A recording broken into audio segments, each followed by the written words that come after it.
한 발 더 들어가는 고품격 시사대담 뉴스 인사 프라임 시작하겠습니다. 매주 화요일 서초의 봄 코너입니다. 검찰공화국 심장부 서초동에 봄이 오는 그날까지 본격적으로 검찰 이야기 나눠보겠습니다.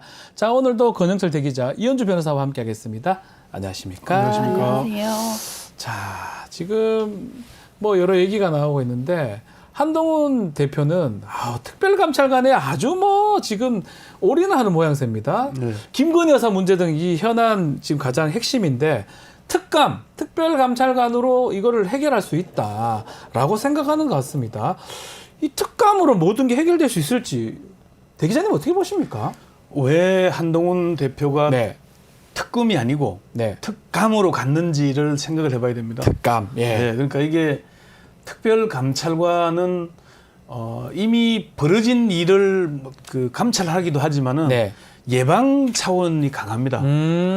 이게 어디서 유래했냐 하면은 옛날에 사직동 팀 기억나시죠? 네, 알죠. 청와대 사직동 팀. 예. 청와대 사직동 팀은 법에 근거가 없었어요. 법률적 근거가. 그러니까 이 사람들이 막 그 공직자들 조사하고 대통령 저 친인척들 조사하고 이런 거 막 했는데 네. 그 힘이 되게 셌잖아요. 사직동 불러가지고 뭐 세게 뭐 압박도 하고 막 그래서 가능했는데 민간인 사찰이고 네. 불법 사찰이잖아요. 근데 그래서 특별감찰관이라는 제도를 만들어서 박근혜 전 대통령 때 처음 시행된 거 아닙니까? 네. 근데 특별감찰관은 아무리 잘해봐야 감찰 조사잖아요. 감찰이죠. 네. 본인이 조사 안 받겠다고 버티면은 고발하는 수밖에 없어요. 네. 검찰이고 감찰이에요. 말 네. 그대로. 그 감찰 조사고 영장을 청구할 수도 없어요. 물론 맞아요. 예. 조사에 응해야 되고 자료 조사도 내야 되고 하긴 하지만은 그러면은 결정적인 강제해서 처분을 할 수가 없어요. 그러니까 한동훈 대표가 왜 이걸로 갔겠느냐? 김건희 여사에 대해서 특별검사가 수사를 하게 되면은 윤석열 한동훈 뭐 그 박근혜 국정농단 특검 했잖아요. 네. 그럼 결국은 김건희 여사를 사법 처리해야 되잖아요. 형사 처벌하느냐 마느냐. 네. 그리고 연일 김건희 여사 수사 관련 보도가 나올 거 아닙니까? 그런데 이거를 특별감찰관으로 돌리면은 우선 특검보다는 위험이 덜하잖아요. 그리고 국민들한테는 그래도 뭔가 하는 것 같잖아요. 아하. 한동훈 대표가 주장을 해서 특별감찰관이 받아들여졌다. 뭔가 좀 있어 보이고 또 특별감찰관이 지명되고 인사청문회하고 조직을 구성하는 동안에 계속 특별감찰관 관련 뉴스가 나와요. 그걸로 시선이 돌려지겠네요. 그럼 김건희 여사 특검을 하면은 계속 김건희 여사 보도가 계속 나오게 될 텐데 그렇게 방향을 좀 트는 거 아닌가. 그리고 사실 윤 대통령하고 이걸 각을 세우는 것 같지만 윤 대통령은 이 특별감찰관 아직도 못 받겠다는 거 아닙니까? 본인이 공약하고도. 예. 이게 그래서 그런 이거를 지금 검찰이나 공수처는 뭐 총장이나 처장이 없어도 대행이 가능하잖아요. 네. 지금 특별감찰관은 이석수 특별감찰관이 퇴직 사퇴한 이후에 기능직 직원하고 파견 직원 둘 정도만 남아서 네. 조직이 없습니다. 지금 건물만 있는 걸로. 건물도 없는가? 건물도 임대해서 방 조그만 하나 쓴 게 그거 알고 있어요. 있다고 예. 하는데 이거를 세팅을 새로 해야 되잖아요. 그렇죠. 직원 뽑아야 되죠. 파견 받아야 되죠. 그럼 이걸 그냥 하루아침에 되는 게 아니지 않습니까? 시간이 걸릴 것 같아요. 당장 예산도 없죠. 그러면 이게 이석수 특별감찰관 전에 그 얘기를 하던데 지금 뽑으면은 한 내년 봄쯤이나 제대로 활동되지 않겠나 이렇게 얘기합니다. 예. 지금 당장 벌어지고 있는 주가 조작 그 피혐의 문제 그리고 지금 공관 이전 공사에 따른 특혜 수주 문제 이런 거 다 문제가 있잖아요. 예. 이런 것들은 덮게 되는 겁니다. 다 덮는 것이다. 이게 보면 말씀대로라면 근본적 해결책도 아닌데 한동훈 대표가 뭔가 눈을 돌리기 위해서 약간은 논란 잠재우기 위한 미봉책인데 이걸 하는 것이다. 이렇게 보시거든요. 저도 시선 공감하시고요. 돌리기의 시선 성격이 돌리기? 강하다고 봅니다. 예. 왜냐하면은 특별감찰관은 사실 서울중앙지검의 네. 반부패수사부의 수사 인력하고 수사 권한하고 비교도 안 되는 자그마한 조직과 권한을 가지고 있습니다. 반부패부에 비하면. 그렇죠. 네. 거기는 강제 수사를 해서 압수수색, 구속, 체포 권한이 있지만 없지 네. 않습니까? 제가 생각나는 에피소드가 2020년 11월에 추미애 장관이 특수활동비를 네. 조사해라라고 특검 그 대검의 감찰부가 있었죠. 네. 그런데 대검의 감찰부가 그 검찰총장실을 찾아가서 아하. 떨면서 조사를 했다는 겁니다. 아. 왜냐하면 검찰총장이 지켜보고 있으니까 아하. 자료 좀 주세요라고 하면서 네. 그 많은 방대한 기록을 4시간 안에 보고 가라고 했다는 거예요. 이거 중요한 거니까 뭐 오늘 중으로 마치세요. 그래서 그 총장실에서 떨면서 그 방대한 기록을 4시간 안에 보고 추미애 장관에게는 문제 없다라는 보고서를 올렸다고 4시간 합니다. 보고요. 예. 그렇게 될 가능성이 크죠. 근데 이렇게 유명무실하고 제대로 작동하지 않을 것에 대해서 왜 이것만이 뭐 굉장히 이게 뭐 그러니까요. 관건인 것처럼 아주 중요하게 지금 얘기를 집안 하고 싸움 난 있거든요. 것이 저는 시선 돌리기에 불과하다라고. 시선 돌리기. 게다가 이렇게 예. 뭐 봉합을 해서 안착을 시키면 굉장히 큰일을 한 것 같은 그런 가시적인 뭐 선전을 바라는 게 아닌가라는 생각도 자, 들고요. 그러면 대통령은 왜 공약을 했는데 왜 임명을 안 하는 겁니까? 특별감찰관을? 그건 이제 예. 저희가 뭐 윤석열 대통령에 대해서 이미 겪어볼 네. 만큼 겪어보지 않았을까. 굉장히 즉흥적이죠. 음흠. 신중한 생각 없이 그때그때를 모면하기 위해서 또는 그때그때 상황에 맞는 말을 할 뿐이니까 네. 예, 이후에 뭐 누가 이걸 책임을 추궁하고 이런 것들에 대해서는 생각을 안 하고 뭐 즉흥적으로 불편하다는 거죠. 본인 입장에서는.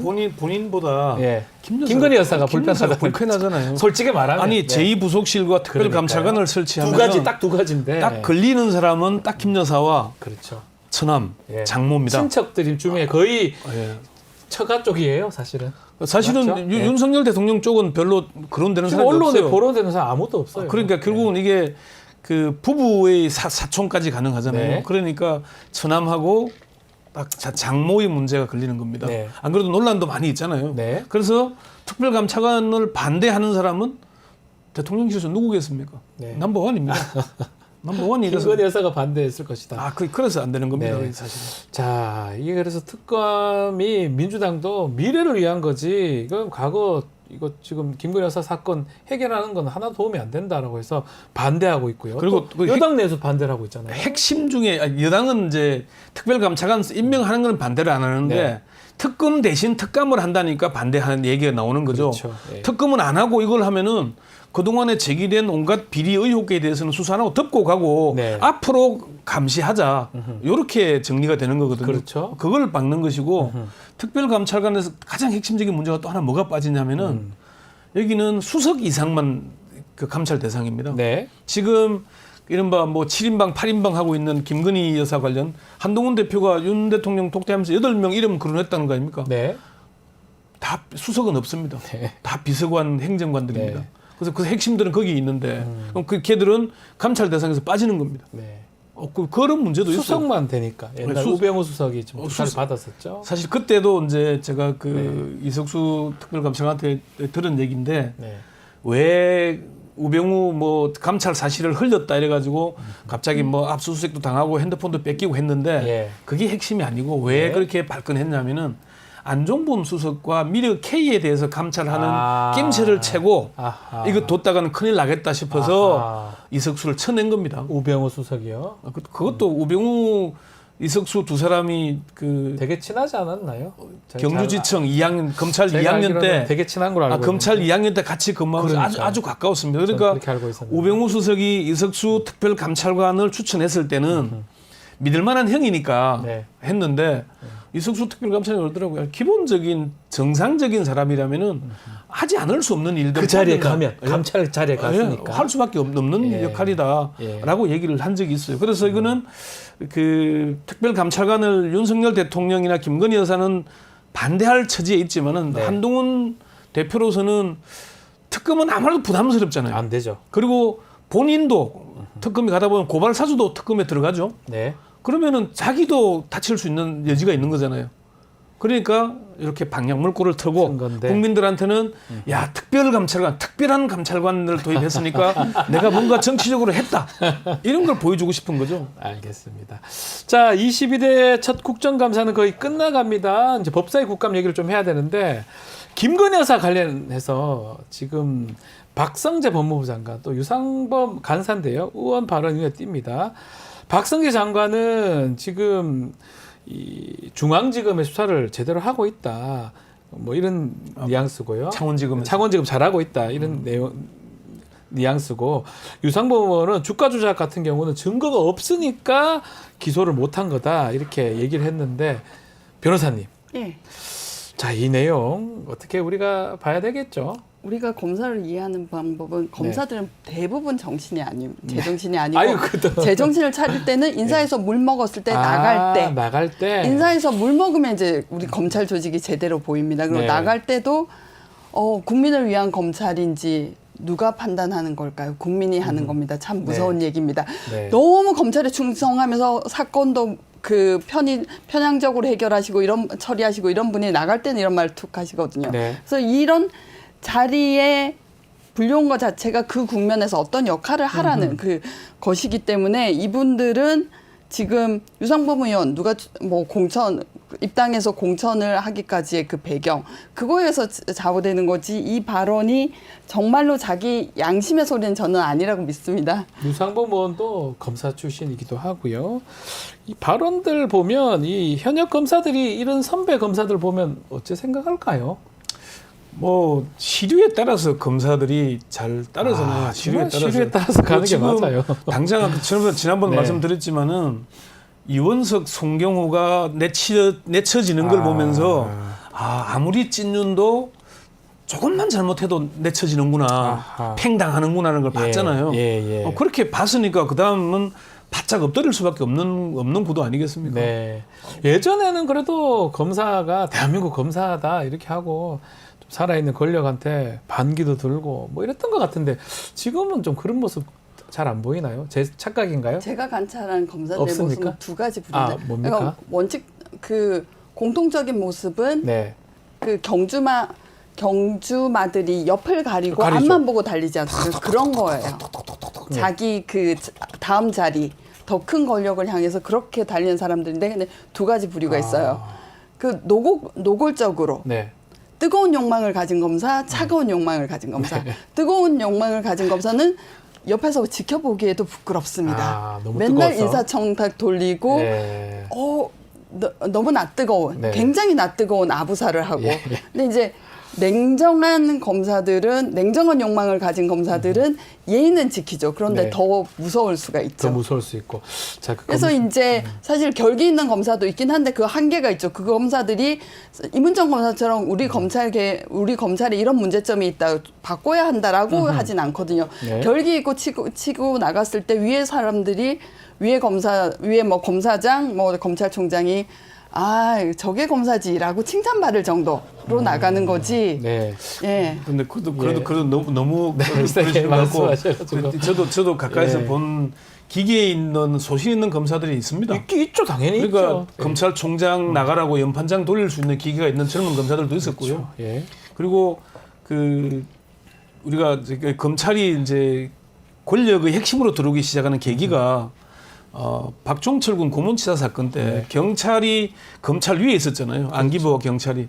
그 와중에도 결국은 박종철 군 부검을 해서 사인을 밝혀내게 검찰이잖아요. 버틴 검사도 있습니다. 검사가 있었죠. 검찰이 무조건 뭐 그렇게 모든 검사가 그런 건 아닌데 시류가 점점 변하면서 지금 갈수록 그런 쪽으로 더 많이 흘러가는 것 같아요. 과거에 소신이 있고 기계에 있던 검사들은 점점 사라져가는 것 같고 요즘 검사들도 셀러리맨화 됐다는 얘기들 많이 하잖아요. 월급쟁이네요. 예, 지금 그렇게 그거는 대다수의 직업군에서 나타나는 현상이라고들 얘기를 하니까 검사들 방금 우리 연주금 변호사님은 검사도 하셨는데 너무 그렇게만 몰아가지고 좀 그런 것 같고 그만큼 실망스럽다. 저희가 생각해야 될 거는 알아둬야 될 것은 지금의 그 한동훈 국당 대표조차 검사 시절에 이제 참 곤조 있어라는 말을 듣던 사람이라는 거예요. 그 정군표 국세청장 압수수색 감행하고 그래서 그 안에서 결기 있다는 것도 국민이 보기에는 굉장히 제한적이고 한계가 있다라는 말씀을 드리고 싶습니다. 알겠습니다. 그러니까 이제 물론 그 제도권 내에서의 소신일 수는 있어요. 옛날에 제가 기억하는 것도 이래요.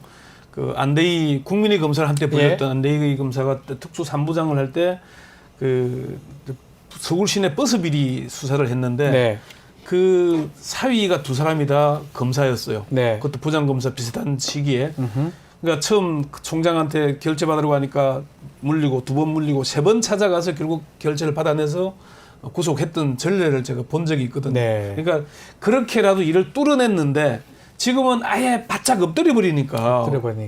국정감사에서 보셨겠지만은 김건희 여사 서울중앙지검이 김건희 여사의 변호인처럼 비춰지는 검찰이 저렇게까지 됐나 싶을 네. 생각이 들 정도였으니까 근데 그런 것도 좀 눈여겨볼 부분 대목이 있는 거죠. 그리고 공무원들이라는 공직자는 그 자리에 있을 때는 사실은 명령에 있으면은 따를 수밖에 없는 한계가 있다는 점도 인정을 해줘야죠. 네, 어쩔 수 없다는 게 이게 소신이 있겠죠. 그냥 우리가 제야에서 떠들듯이 그 현장에서 그러면은 그게 공무원 조직이 아닌 거잖아요. 네, 알겠습니다. 자, 지금 또 대통령 부부 관련해서 명태균 씨 지금 내용들 계속 나오고 있는데 새로 지금 밝혀진 사실이 충격적입니다. 이것도 한번 얘기를 좀 나눠보겠습니다. 명태균 씨가 한국미래연구소 통해서 지난 대선에 윤석열 후보 이 여론조사를 했는데 미공표용입니다. 선관위의 신관 의뢰인이 조폭 출신 황모 씨다 이런 보도가 나왔습니다. 또 그리고 강혜경 씨도 이 황 씨로부터 여론조사 비용을 또 받았다라는 얘기도 있고요. 자, 또 그리고 뭐 여기 뒷배경에는 예비 후보가 등장한다. 어떻게 봐야 됩니까? 이 얘기 뭐 우리 이현주 변호사님부터 먼저 좀 말씀 주십시오.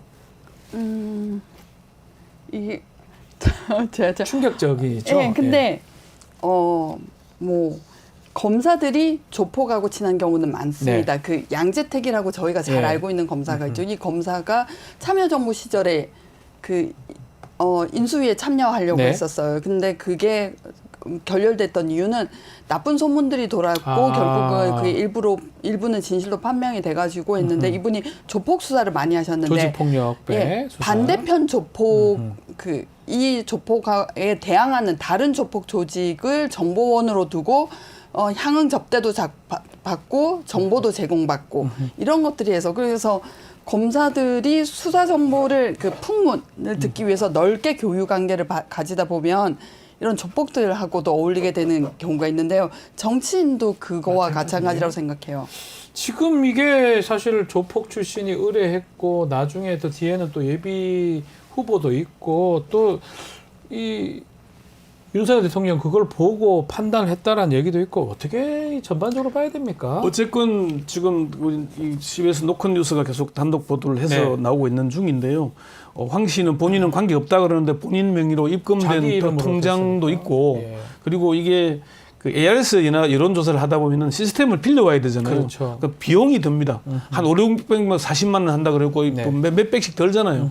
그러면은 돈을 얼마씩 저축해놓고 그게 이제 차감되는 형식으로 여론조사를 하거든요. 돈 넣어놓고 예, 뺀다는 예. 거네요. 그러니까 그걸 매번 많이 돌리면 많이 돌릴수록 그만큼 3억 6천이 들었다는 얘기는 엄청나게 돌렸다는 얘기인 겁니다. 거죠. 그리고 이 명태균 씨가 여론조사를 하면서 그 경남 지역의 A, B, C 뭐 기초자치단체장이나 출마하려는 사람들로부터 여론조사 비용을 그러니까요. 받아서 충당을 했다. 예. 그런데 그 공천을 못 받으니까 그 비용을 돌려줬다라고까지 나오니까 사실관계가 나오는 건데 네. 여기서 제가 볼 때 핵심으로 봐야 될 거는 윤석열 대통령이 자신이 중수과장 시절 부산저축은행 수사했던 네. 사건에서 예. 사실을 보도한 언론을 그 희대의 대선 여론 조작 사건이라고 몰아붙였잖아요. 김만배 신앙님 사건이죠. 예, 그게 결국 조영씨 사건 관련 사건이잖아요.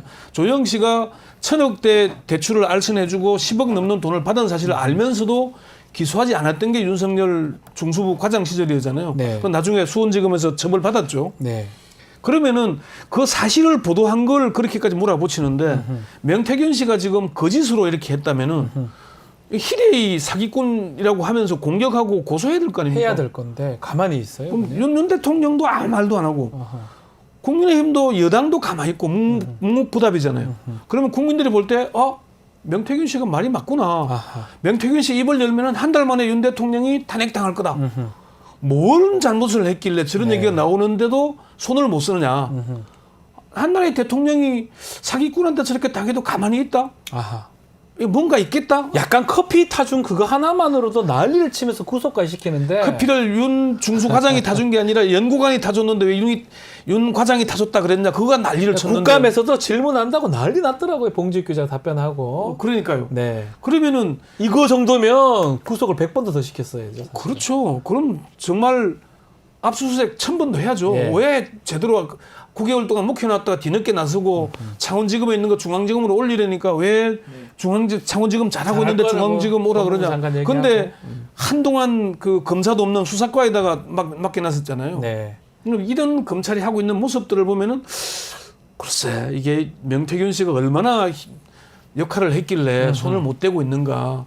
그리고 강혜경 씨 얘기를 들어보면은 근거를 자꾸 내잖아요. 근거가 네. 나오잖아요. 하나씩 나오잖아요. 계속 나오고 있죠. 그래서 이건 좀 더 흘러가야 되겠지만은 이런 사건들까지도 특검으로 가게 될 것 같으니까 지금 특별감찰관으로 물타기 하고 있는 것 아닌가라고. 한동훈 예, 대표가.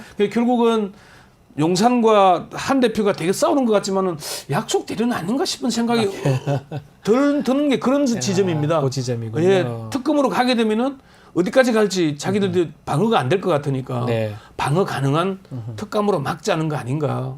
전반적으로 이게 법 위반이 상당히 많은 것 같아요. 이게 다 맞다고 하면 예. 강혜경 씨 내용이라든지 명태균 씨 내용 같은 게. 예, 잠깐 한 예. 그냥 곁들인 얘기를 하면 어제 그 보도에서 강혜경 씨가 내놓은 물증 네. 김영선 전 의원하고 그렇죠. 통화가 공개가 됐죠. 그리고 맞습니까? 거기에 보면은 김영선 의원이 창원지검 수사 조사를 앞두고 단돌이 해두는 네. 그러니까 느낌인데 뭐 명시하고의 내용은 잊어버리는 게 좋을 것이다. 공천 사기로 오해받을 수 있으니라는 말을 하는 거 보면 본인이 사기를 굉장히 자백한 것 같아요. 예, 이걸 신경 쓰고 있다는 걸 보여주죠.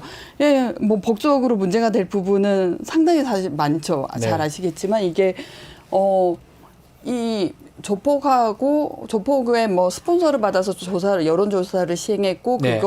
그 문제뿐만 아니라 명태균 씨의 말로는 이걸 윤석열 후보에게 제공을 했고 뭐 경선 시절에 후보 제공을 했고 자기를 찾는다 뭐 가지고 오라고 한다 이런 것들까지 합쳐 보면은 결국 이게 그 금품과가 마찬가지인 이익을 네. 제공한 것이니까 정치자금법 정자법. 이 예. 문제가 될 수 있겠고요. 예. 그리고 당연히 이제 공직선거법도 문제가 되고요. 여러 법률 위반이 될 가능성이 높아 보입니다. 공직선거법에 일단 공소시효가 뭐 지났죠. 수요가 6개월 지나버렸죠. 예. 예. 그리고 그 핵심이 이거잖아요. 지금 명태균 씨가 강혜경 씨한테 전화해서 김 여사한테 여사님 전화 왔는데 내 네. 고마움 때문에 김영선 공천 걱정하지 마라. 네. 선물이다. 네. 이거 알면 나가면 뒤집어진다. 본인이 한 얘기잖아요. 네. 그럼 이런 얘기들은 뭐냐. 김 여사의 선물이라고 하잖아요. 공천이. 김영선 공천이. 네. 그러면은 이런 부분 검찰이 이런 걸 더 확인해야 되는 거 아니야? 명태균 불러가지고 확인해야죠. 왜 아마 가만히 전화기를 뺐든지 해야 되는 거 아니에요? 제 개인적으로는 그렇게 생각이 드는데. 저는 압수수색했다고 했으니까 깡통법이라니까요. 창원지검이 뭐 4,000개 증거를 확보했다는데 가만히 있잖아요 지금. 네. 좀 더 지켜봐야 되겠습니다. 지켜봐야 될 것 같아요. 예. 요거 하나만 좀 다뤄보겠습니다. 민주당이 이재명 대표 대북 송금 사건 재판부 변경을 했는데 재판부가 바뀔 수 있습니까? 이거 어떻게 보십니까? 신진우 그렇죠. 이거 판사죠? 부장 잘 판사? 아시겠지만 저희 네. 기피 신청해도 받아들여지는 법이 없죠. 기피 네. 신청해서 안 받아들였을 경우에 가장 난감한 점은 그 재판부를 보고 얼굴을 보고 다시 계속 재판을 진행해야 네. 된다는 점이지 않습니까? 그래서 예. 사실 우리 법원의 나쁜 강행이라고 생각하는데 재판 결과에 승복을 하지 못하고 뭐 여론도 나쁘다 싶을 때도 기피 신청을 받아들이는 게 아니라 배당을 변경합니다. 배당을 변경하죠. 예, 여러 가지 이유를 붙여서 그냥 배당을 변경합니다. 근데 이 재판부는 사실 변호사인 제가 들어도 좀 이상한데라는 부분이 굉장히 많긴 했어요. 왜냐면은 하나는 그 에피소드 기억하실 거예요. 법정에서 그 이하영 부지사 그 부인께서 이하영 정신 차려라고 하면서 기존에 있던 변호사 사무실을 압수수색한다고 하니까 이 변호사가 오히려 검찰 편에서 해유를 했고 이런 네. 이유로 그 변호사를 사임을 시켰고요. 그리고 법정에서 이제 이하영 정신 차려 그리고 조선일보에서는 둘이 부부싸움을 했다 뭐 이런 식의 그 보도가 있는데 네. 그때 이제 변호인이 없는 상태가 됐는데 이 재판부가 이하영 부지사에게 증거 동의를 하라고 독촉을 했다는 거예요. 있을 수 되는 없거든요. 얘기죠. 있을 수 네. 없거든요. 변호인 그래서 없이 재판하는 국선 경우가 변호인을 없죠. 붙여줄 때니 빨리 증거 시죠. 동의를 해라. 그런 상황이 생기면 뭐 이게 네. 전략적으로 그러면 안 되는데 끌려면 사실은 사임해버리면 무조건 공정이 되는 거거든요. 그렇죠. 근데 그거를 재판하는 그래서 건 말이 안 이하영 되는 부지사가 증거 부동의합니다라고 했는데 그것도 바꾸실 거잖아요. 네. 오늘은 증거 의견 진술 안 한 것으로 하겠습니다. 정말 있을 수 없는 일이거든요. 네. 이상하다 재판부가. 네. 1심 판결이 그런 것 같고 지금 이재명 대표의 1심 선고 생중계하자는 얘기도 하잖아요. 지금 주진우 의원이 그런 얘기를 한 것 같습니다. 주진우 의원이 이제 국감에서 네. 그 얘기를 했는데 네. 이 문제도 사실은 지금 1심 하급심 선고가 3차례 중계된 적이 있어요. 예. 박근혜 전 대통령 2차례, 이명박 전 대통령 1차례. 네. 다 두 사람 다 출석하지 않는 상태에서 중계가 됐습니다. 그런데 네. 이 중계를 한다는 게 우리가 1심이면은 무죄 추정의 원칙이 어긋나잖아요. 네. 그리고 재판 과정에서 양쪽의 견해를 토론해서 듣는 게 아니고 1심 선고 결과만 듣는 거잖아요. 네. 그럼 재판부의 판단만 듣게 되는 건데 그런 경우에는 오히려 그 확정 국민 여론에 국민들한테 확정만 줄 수 있기 때문에 네. 사실은 좀 신중해야 되는 것 아닌가. 이게 2017년에 대법원이 규칙을 변경하면서 이 제도를 도입했는데 선고 생중계, 하급심 예. 생중계 얘기했는데 그 대목도 조금 신중하게 봐야 되는데 사실은 정치적으로 여론몰이 하고 있는 게 아닌가라는 생각이 들어요. 사실 전직 대통령의 급하고 같이 쳐주는 거니까 예. 이재명 대표를 높여주는 건지는 모르겠지만은 이런 좀 정치적인 공격 정치적으로 아닌가. 공격하기 위해서 이 선고에서 혹시나 유죄 나오면 국민 아니면 국민의힘의 어떤 정치적 그런 게 변환될 수 있다. 이렇게 보고 좀 얘기하는 거라고 봐야 되겠네요. 어떻게 보십니까? 그렇죠. 그때 엄숙한 법정에서 유죄가 선고됐을 네. 때 그 엄청난 그 사람이 직접 보고 들은 것은 굉장히 머릿속에 각인되지 않습니까? 네. 그래서 이때까지 해왔던 이 범죄자고 뭐 굉장히 악질범이다라는 인상을 그 각인시킬 수 있는 효과가 있다고 생각해서 네. 이런 뭐 아이디어. 유죄가 날 경우에 유죄 났을 그렇죠. 때, 났을 그렇죠. 무죄 나면 반대로 나올 가능성도 있을 것 같긴 한데요.